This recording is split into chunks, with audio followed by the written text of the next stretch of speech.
A few shows ago, we talked about the first in a 3-part video series that Dogpacked 404 released on MrBeast. And today I wanted to talk about the second video that came out 2 months ago. Within this episode, we hear from Jake, who is another ex-MrBeast employee, and Dogpack says at the start of the video, by explaining and sharing some context, the fact that MrBeast is planning to answer some of the claims he claimed to find out specifically more time. So outside, as far as I know, this kind of answer allegedly that was meant to happen hasn't happened still, even though that but all 3 of the videos have been out for nearly 2 months or 2 months or more now. He has gone through some of the older videos, removing the painting in question related to Ava Chris Tyson's inappropriate messages to minors. And for those of you who would like to hear more about that specific element, I'll leave the video links down in the description down below.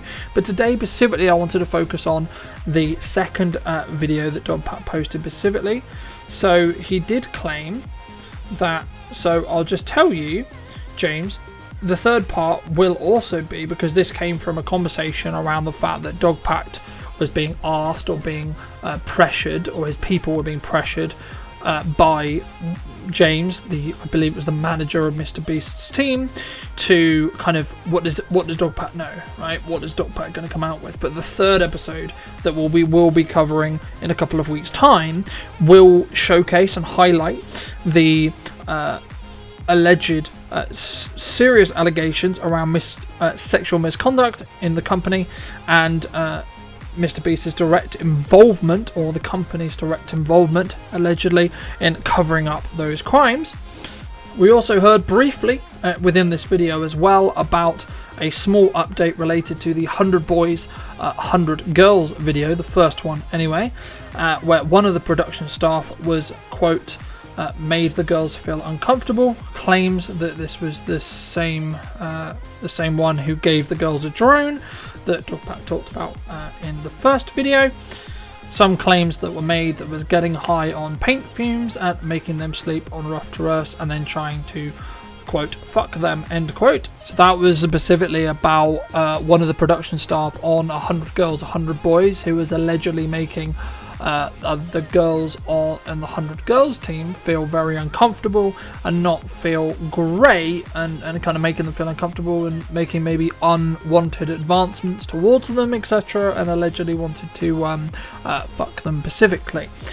When starting the interview with Jack, he claimed that he had kind of 2 halves within Jimmy's organisation. So there was the ones where Jimmy specifically liked, and then the ones that Jimmy didn't like, and Jack felt that he was in the kind of didn't like category, but it did seem as if the behaviour, if he were in Jimmy's good books or were liked by Jimmy specifically, was, you know, you got more screen time, you got preferable things, you got more money, potentially you got more bonuses, you got kind of let off on maybe some issues or concerns or mistakes that maybe someone had made. That was kind of what was implied in that interview as well. And also Jack was also talking about the fact that there was a kind of a culture of not wanting people to have their own thing. So for example, quote, Jimmy wouldn't support someone being able to create their own brand and going to start their own Twitch thing, for example.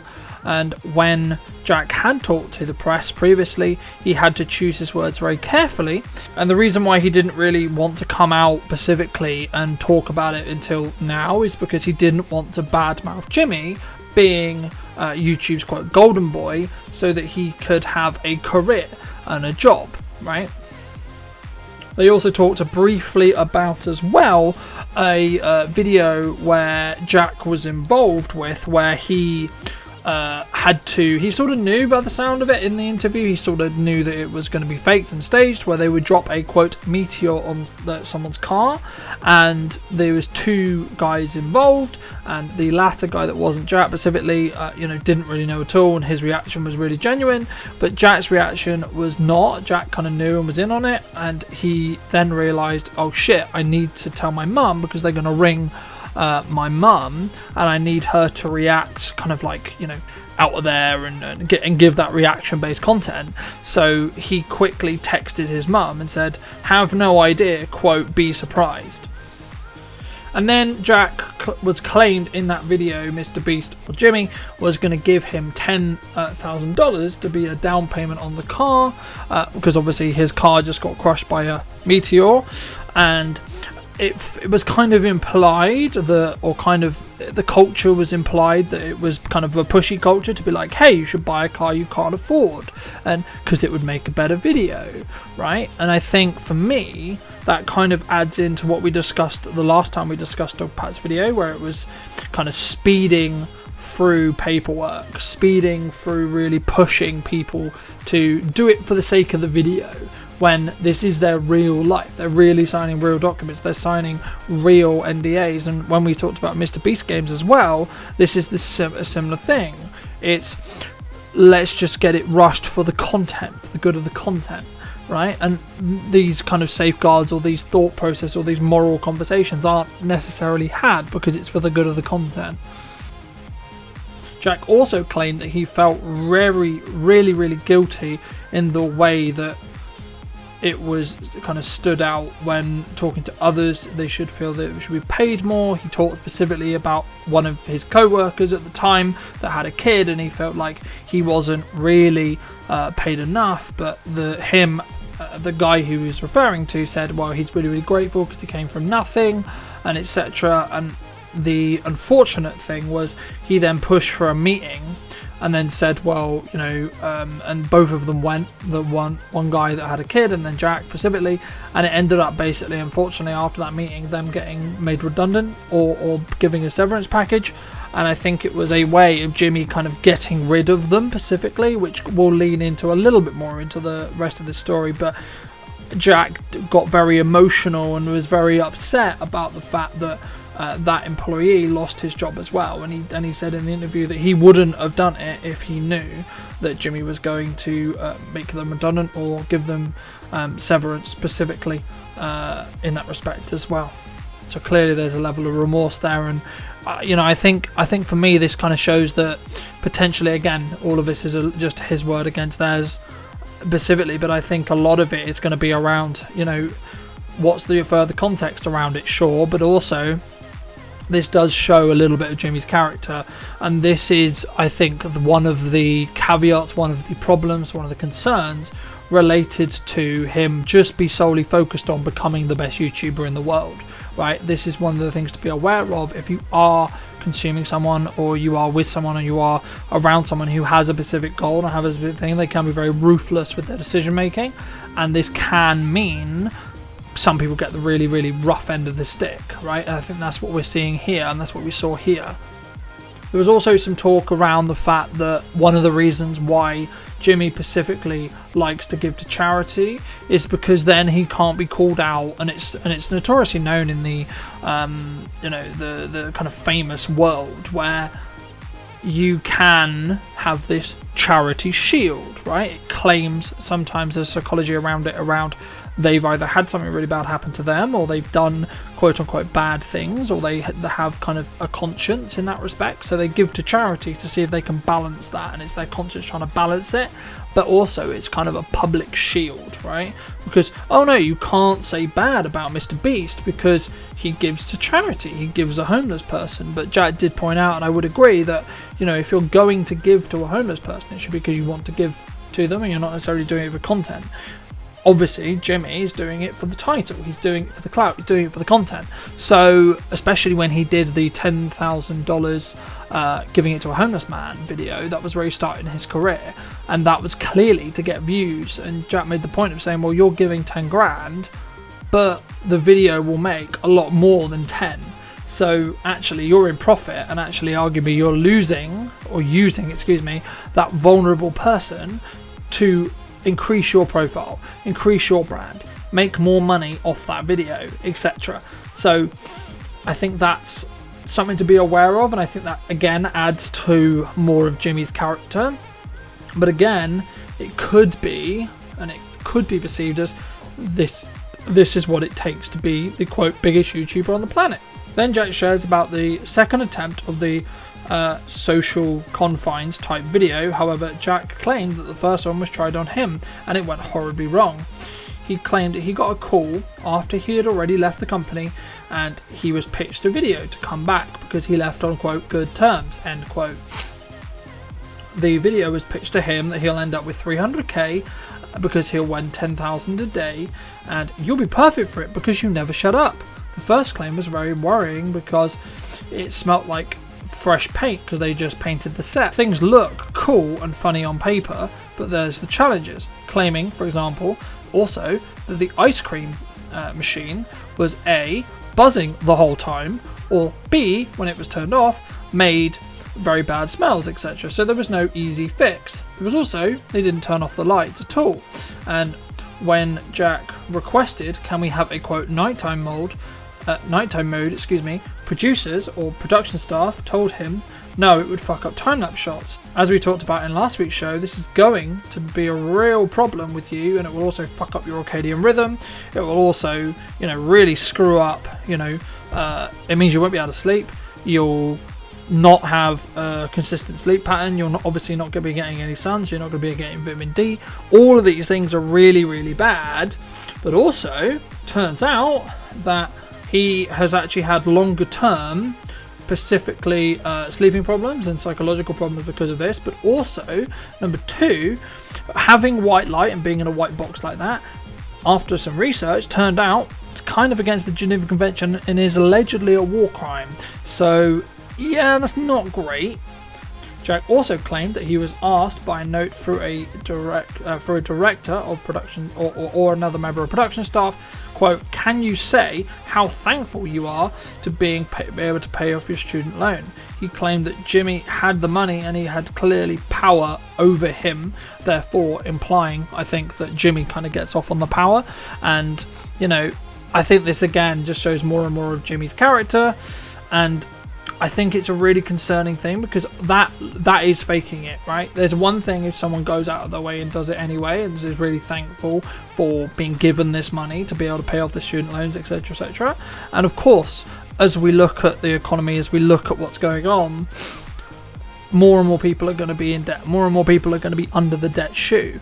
The question or the point is, right, they shouldn't necessarily, one needs to be careful by the power that has, right? Especially in this case with Jack and Jimmy. He was literally kind of a guy in a box, locked in a box for a video, and he was getting paid, but Jimmy had all the power, right? So it's very concerning. And there was parts of the interview as well that Jack did talk about the fact that editors asked him, he said, look, are you good, bud? He said, yeah, why? It's because he said some of the footage that we've been sent through is haunting, quote. And Jack was always trying to be funny, but he was mentally decaying at this point, so he was claiming that he couldn't do another day and he just wanted to get out.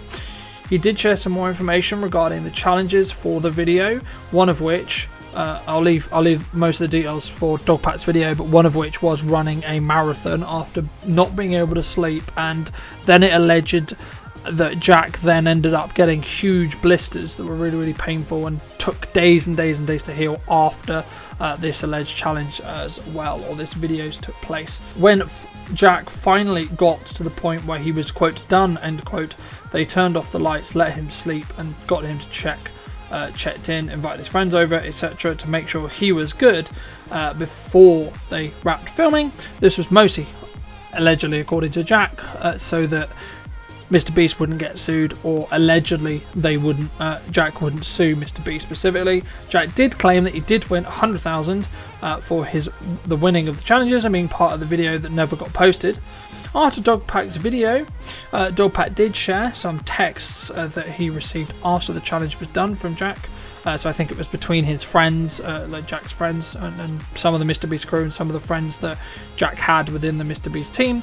We're checking in on him, seeing how his mental health was, etc. And there was he was feeling better, but it's going to take a while. He's still not really a mental point of view and not being able to sleep properly. He still claimed that he felt really dehumanized during some of the challenges, and he also thought, to be honest, it was just a bad video idea in general. Where Dogpack then points out in a leaked document that we talked about in the last time we covered the first episode as well, which is how to be successful on a Mr. Beast production. There is a page that says no means no, which claims to push through the no's. Now, without the context, sounds a bit rapey. Without the context, sounds a bit weird. Without the context, sounds a bit creepy. So, again, it's not great, and it kind of implies that you should go for the no. If, say for example, Walmart says no to filming, okay, we'll find a way around it. Go to a different store, talk to a different manager, etc. Things like this. So, this was a Dogpat's counter argument, and I'll share the same point, which is like if you're going to make the counter argument and say, well, Jack could have left at any time, there is a large amount of social pressure from the production staff, from the producers, etc., to get him to stay. So they're going to do and say things that would help him stay, would make it likely for him to stay. And also, again, he's committed this specific amount of time already to doing the video, to doing the thing. And also, naturally as humans, we don't want to let others down. So in that respect, would you just walk out and say fuck it and say no? Jack did mention in his interview that there is so many good people at Mr. Beast Productions and that do work with Mr. Beast, and he didn't want anyone to lose their job, and there is a lot of good people that do really, really great work as well, which I think is really important to mention. Jack also talked about the Discord stuff when it comes to Ava Chris Tyson and being sending very inappropriate messages to minors. Jack claimed that it was more water cooler talk, but no way could he prove it. Some keys, as he heard, allegedly, that people had been let go for sexually assaulting some very young people, and it sounded like Jimmy wouldn't want something to come out, so because he's very careful with his image. There was also claims, allegedly, that was then again would come into the third video that we'll be covering in a couple of weeks, that there was claims of, a registered sex offender that, on the registry and everything, who worked there. From what Jack had heard, again, he couldn't prove anything, but he said he was on the registry and he didn't do some great stuff to underage people. In Dogpat's video, he claimed the victims' ages were between 1 and 11, and it's important to share that Jimmy knows, specifically as we covered in the first episode and in the first video, that he knows that 95% of the videos that he creates are for underage children, and whenever this alleged sexual predator was in the video, was in thumbnails, he was always allowed to wear a mask. He was called Delaware because he's not allowed to go back there. Dogpat404 also shared another phone call conversation where the Mr. Beast team was trying to, quote, expunge Delaware's record from the registry. There was a large question about how did Jimmy not know about very shocking claims. The, quote, the golden boy of YouTube has some big questions to answer. But that is all we found out in this episode. And obviously very, very shocking, obviously very, very traumatic and very upsetting, and not acceptable in any way for, in that respect as well. So I look forward to being able to share the third video with you, but thank you ever so much for joining the show today. Thank you ever so much for coming back and consuming this piece of content. If you did enjoy it, I'd love to know what you think in the comment section down below. Let me know topics, let me know what you thought, etc. And I'll see you very, very soon. Take care.